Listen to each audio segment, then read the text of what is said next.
اتفاقية كبيرة جدا بين المغرب والاتحاد الأوروبي.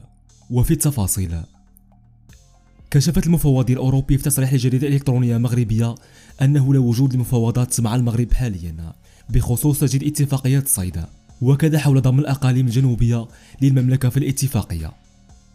وأضاف ذات المصدر في تصريح خاص به جريدة هريس بريس الإلكترونية أن الجميع في أوروبا ينتظر قرار المحكمة العدل الأوروبية الذي من الممكن أن يخرج قبل موعد نهاية الاتفاق في شهر يوليوز المقبل. وزادت المفوضية الأوروبية أن موقف الاتحاد الأوروبي بشأن الصحراء المغربية ما زال كما هو، مؤكدة أن الاتحاد الأوروبي يدعم جهود الأمم المتحدة الرامية إلى التوصل إلى حل سياسي عادل وواقعي وعملي ودائم ومقبول للطرفين لقضية الصحراء على أساس تسوية وفقا لقرارات مجلس الأمن التابع لمنظمة الأمم المتحدة حسب ما جاء في تصريح ذاته. نشكركم على حسن المتابعة.